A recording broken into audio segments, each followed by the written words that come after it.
আসসালামু আলাইকুম ভিউয়ার্স, কেমন আছেন সবাই? আশা করছি সবাই ভালো আছেন এবং সুস্থ আছেন। যে যেখানে থেকে আমার ভিডিওটি দেখছেন, দেশের ভেতরে ও দেশের বাহিরে, কাছে দূরে, সবাইকে জানাচ্ছি অনেক অনেক অভিনন্দন ও শুভেচ্ছা। নতুন আরেকটি ব্লগ নিয়ে আসলাম আপনাদের জন্য। তা আজকে হলো রান্নাবান্না শেয়ার করবো আপনাদের সঙ্গে। আসলে আজকে আমাদের কিচেনে রান্না করতেছি না, এটা হচ্ছে আমাদের বারান্দায় যে সিলিন্ডার গ্যাসটা রয়েছে এখানে আর কি রান্নাবান্না চলতেছে প্রায় 3-4 মাস হলো। কারণ ওই যে মানে গতবার যে শীত গেল, ওই শীতের পর থেকে হচ্ছে আমাদের মানে টোটাল গ্যাস নেই বললেই চলে, সম্পূর্ণ রান্নাবান্না সিলিন্ডারেই করতে হয়। তো ভাবলাম যে এখানে যখন রান্না করতেছি আর বেশ আলো বাতাস রয়েছে আর এই বারান্দাটা মোটামুটি বড়, মানে এখানে জিনিসপত্র রেখে ভিডিও করার মতো আর কি পজিশন কিছুটা রয়েছে। তাই আর কি এখন রান্নাবান্না আজকে কী কী করবো সেটা আপনাদের সঙ্গে হচ্ছে শেয়ার করব। আজকে হলো যে আমরা ইসালি বাজার থেকে যে বাজারগুলো নিয়ে এসেছি সেগুলো বেশিরভাগই হচ্ছে ওইখানের মাছ সবজি ওইগুলোই রান্না করা হবে আজকে হচ্ছে ঢ্যাঁড়স ভাজি করবে। তারপরে মিষ্টি কুমড়া যে এনেছিলাম ওটা দেখে যে ফ্রিজে মানে এক টুকরা আপনাদের ভাইয়া তার ফ্রেন্ডকে দিয়ে দিয়েছে আর এক টুকরা আমাদের ছিল। তো এখন দেখি যে 2 দিন না যেতে মিষ্টি কুমড়াটা নষ্ট হয়ে যাচ্ছে।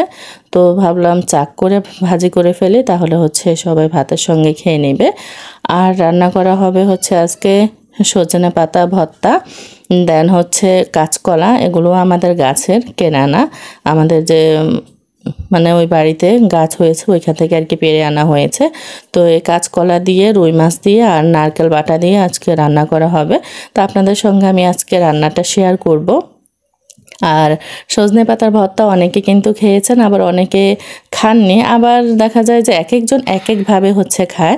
তো আমরা যেভাবে খাই আর কি সজনে পাতা ভর্তাটা, আমরা সজনে পাতা ভর্তাটা হচ্ছে মাছ, শুকনো মরিচ, নারকেল এগুলো দিয়ে করে থাকি। তো আমি আজকে আপনাদের সঙ্গে ভর্তার রেসিপিটা শেয়ার করব। এভাবে যারা খাননি তারা একবার খেয়ে দেখবেন, আশা করি যে আপনাদের খুবই ভালো লাগবে। আর আমার শ্বশুরবাড়িতেও আমি এই ভর্তাটা করেছিলাম 2 দিন, সবাই খুব পছন্দ করেছে। আসলে যশোরের লোকজন হচ্ছে সজনে পাতাটা মানে ভাজি করে মনে হয় খায়, বাট ভর্তা করে ওনারা বললো যে ওনারা কখনোই খায়নি। তো আমি যখন ভর্তা করেছিলাম সবাই খুব ভালোবেসে সুন্দর করে খেয়েছিল। আর ভর্তাটা খুব মজা হয়, যারা এভাবে খাননি তারা একবার এরকম করে বেটে খেয়ে দেখবেন। আমার মনে হয় প্রথমবার খেলে আপনি দ্বিতীয়বার অবশ্যই বাড়তে বাধ্য হবেন, কারণ এতটাই মজা হয়। আর সজনে পাতাগুলো একটু কচি টাইপের হলে ভর্তাটা বেশি মজা হয়। আমাদের আজকে সজনে পাতাগুলো আপনাদের ভাইয়া তো কখনো আনেনি, মানে উনি বুঝতে পারেনি যে পাতাগুলো হয়ে গেছে আর কি, আর একটু কচি হলে ভালো হতো। তো যাই হোক, যতটাই হয়েছে যা হয়েছে সেটাই আমাদের কাছে অনেক, কারণ সজনে পাতাটা হচ্ছে খুব একটা পাওয়া যায় না সচরাচর, এগুলো খুবই রেয়ার আর খুব হেলদি, কিন্তু অনেক রোগের জন্য খুব ভালো এই সজনে পাতা। সজনে ডাঁটাও ভালো, বাট আমি কেন জানি সজনে ডাঁটাটা আমার মানে খেতে ভালো লাগে না, একটা স্ট্রং ফ্লেভার আসে সজনে ডাঁটা থেকে, সেজন্য আমি খাই না। তবে আমার আব্বার খুব পছন্দ সজনে ডাঁটা দিয়ে ডাল। তাই তো আমি প্রথমে হচ্ছে পাতাগুলো বেটে নিয়েছি। পাতাগুলো বাটার আগে কিন্তু পাতাটাকে আমি ভাপ দিয়ে নিয়েছি, মানে একটু ভাপিয়ে নরম করে নিয়েছি, নিয়ে দেন হচ্ছে পানি ফেলে দিয়ে তারপরে যে পাতাটা বেটে নিয়েছি। পাতা বাটার পর আমি হলো এখানে নারকেল বেটেছি, নারকেল বাটার পর দিয়েছি হলো এখানে মাছ। তারপরে এখন হচ্ছে 3টা বাটা শেষ হয়ে যাওয়ার পর আমি এই যে আরেকটু লবণ দিয়ে দিলাম, তারপরে হচ্ছে শুকনো মরিচ বেটেছি, এখন লাস্টে গিয়ে পেঁয়াজ দিয়ে দিয়েছি আর কি। পেঁয়াজটা হচ্ছে একদম মিশ করে ফেলবো না, একটু হচ্ছে আড়া বাটা করে রাখবো, মানে একটু আস্ত আর একটু বাটা এই টাইপের হবে আর কি। তো সব মিলিয়ে এই যে আমার ভর্তা বাটা হয়ে গেছে। খুব সহজ, কিন্তু জাস্ট হচ্ছে আপনি মাছ শুকনো মরিচ ভেজে ওই কড়াইতে কিন্তু পাতাগুলো দিয়ে নেড়ে চেড়ে তুলে নিতে পারেন, আলাদা করে ভাপও দেওয়ার প্রয়োজন হয় না। তো সব কিছু নিয়ে মাছটাকে বেছে আর কি, মানে কাটা বেছে মাছের, দেন হচ্ছে আপনি সব একসঙ্গে বেটে নিলেই হয়ে যায় মজার একটা ভর্তা। নারকেল কিন্তু অবশ্যই দিবেন, নারকেল না দিলে এই ভর্তাটা মজা লাগবে না।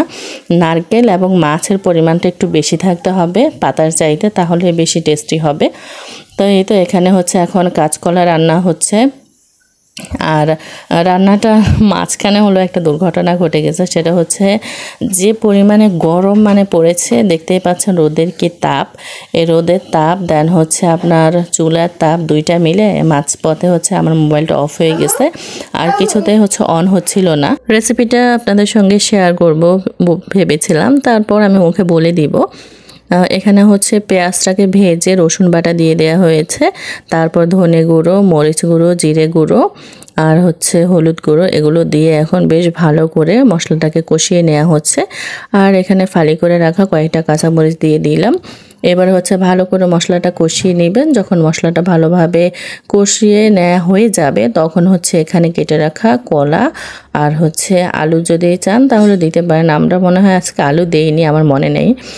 তো এই তো এখন কলাগুলোকে ভালো করে হচ্ছে কষিয়ে নেওয়া হবে। আর কলাটা কাটার সময় আপনারা বেশি করে পানি নেবেন, সেই পানিতে 1 চামচ হলুদ আর 1 চামচ লবণ দিয়ে দিবেন। দিয়ে যখন কলা কাটবেন তখন সেই পানিতে ভিজিয়ে রাখবেন, তাহলে কাঁচকলা কখনোই কালো হয়ে যাবে না। বিশেষ করে যে ধরনের সবজিগুলো কাটার পর কষ ছাড়ে, যেমন কলা, কলার মোচা, মানে ভিতরের যে ইয়াটা থাকে কলা গাছের, সেই ইয়াটা থোড় আর কি, অনেকে থোড় বলে, অনেকে মোচা বলে। তো ওগুলো হচ্ছে কাটার পর এরকম পানিতে দিয়ে রাখতে হয়, না হলে হচ্ছে কষ ছেড়ে কালো হয়ে যায় আর রান্নার সময় দেখতে বাজে লাগে। তো এই তো আমাদের হচ্ছে কলাটা যখন মাঝপথে এসেছিল তখন ক্যামেরা অফ হয়ে গিয়েছিল। তারপর আবার অনেকক্ষণ ক্যামেরা অতিরিক্ত গরম হয়ে গেছে, আমি বলতেছি ঠান্ডা, গরম হয়ে যাওয়ার কারণে আর কি অফ হয়ে গেছিল। তো আমি আপনাদেরকে বলে দিব, কলাটা যখন কষানো হয়েছিল খুব ভালো করে ঝোল দিয়েছে। ঝোল দেওয়ার সময় হচ্ছে বেটে রাখা নারকেলটা দিয়ে দিয়েছে। দিয়ে যখন হলো ফুটে উঠেছে ঝোলটা, তখন হচ্ছে আপনার ভেজে রাখা মাছ দিয়ে দেন হচ্ছে যখন মাখা মাখা হয়ে গেল ঝোল, তখন একটু জিরে গুঁড়ো দিয়ে, ভাজা জিরে গুঁড়ো আর হচ্ছে ধনেপাতা দিয়ে নামিয়ে নিয়েছে। রান্নাবান্না তো সব শেষ, তো চলেন একবার দেখিয়ে দিই কী কী রান্না হয়েছে। আজকে ঢেঁড়স ভাজি করেছি, এগুলো হচ্ছে বিলের মাছ, মানে ইসালি বিল থেকে আপনাদের ভাইয়া বড়শি দিয়ে মাছগুলো ধরে এনেছিল, তো এগুলো আজকে ভাজি করেছি। আর এই তো মিষ্টি কুমড়া চাক ভাজি করা হয়েছে। মিষ্টি কুমড়াটা দেখে যেরকম ভেবেছিলাম যে খুব মিষ্টি হবে, কিন্তু মিষ্টি হয়নি, খেতে অনেকটা আলুর মতো লেগেছে আর কি।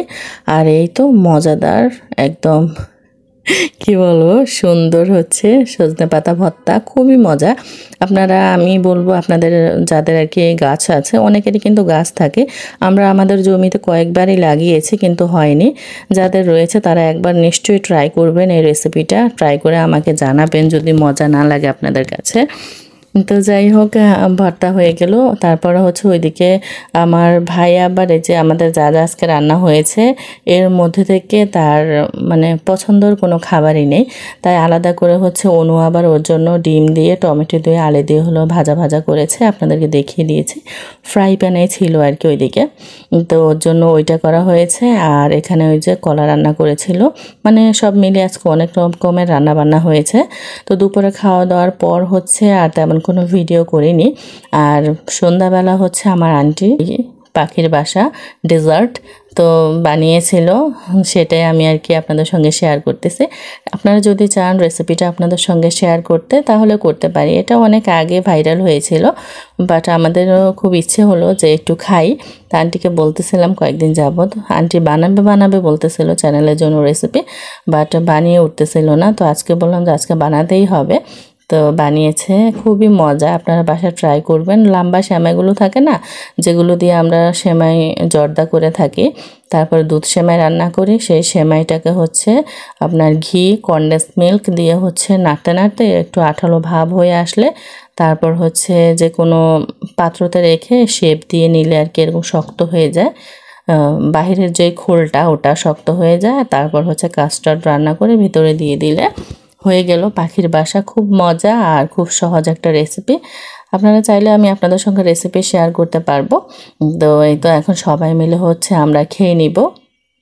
অনুকে দিয়ে আসলাম, আম্মুকে দিয়ে আসলাম, তারপর হচ্ছে এখন আপনাদের ভাইয়ের কাছে নিয়ে এসেছি। আমি খাবো, আপনাদের ভাইয়া খাবে।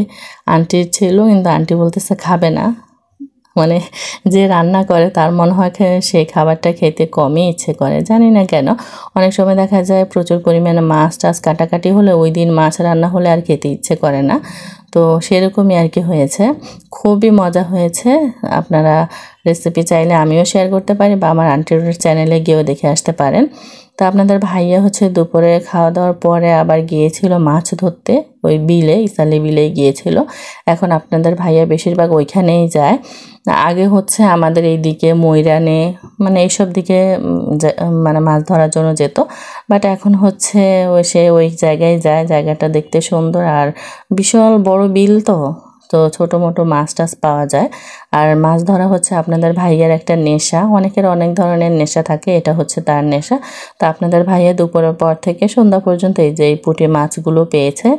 আর ওই যে প্রথমে যে দেখিয়েছি মায়া মাছগুলো, ওগুলো হচ্ছে কিনে এনেছে 1 কেজি। এই যে এগুলো 1 কেজি কিনে এনেছে হচ্ছে 300 টাকা দিয়ে। আর ছোট যে পুঁটিগুলো ওগুলো উনি নিজে ধরেছে বড়শি দিয়ে। আসলে এখন তো হচ্ছে মানে পরিবেশ পরিস্থিতি খুব একটা ভালো না। তো আপনাদের ভাইয়া হলো বাসায় চলে এসেছে, আর বাসায় বসে বসে বোর হচ্ছিল, তাই হচ্ছে যেহেতু এটা তার ভালো লাগার একটা জায়গা, তাই আর কি দুপুরবেলা খেয়ে দিয়ে হচ্ছে মাছ ধরতে চলে যায়। যা পায় পায়, আর না পেলে চলে আসে। ছোট মোটো মাছ মোটামুটি ভালোই পায়, দেখা যায় হচ্ছে পুঁটি মাছ, ছোট ছোট কই মাছ, তারপর হচ্ছে আপনার কি বলে টাকি বা শিং, এই টাইপের মাছগুলো হচ্ছে কখনো পায় আবার কখনো পায় না। তো আমি নিষেধ করি না, মাঝে মাঝে রাগ হই যে প্রতিদিন কেন যাওয়া লাগবে। আবার ভাবি যে বাসায় বসে বসেও বা কী করবে, পুরুষ মানুষ কতক্ষণই বা বাসায় ভালো লাগে, যাক ঘুরে আসুক। আসলে রোদে গরমে পুড়ে মাছ ধরতে যায়, তো তাই হচ্ছে একটু খারাপ লাগে যে এত রোদ এত গরমের মধ্যে কি দরকার। তো নিষেধ করলে হচ্ছে তার মন খারাপ হয়, তাই আর আমি নিষেধ করি না।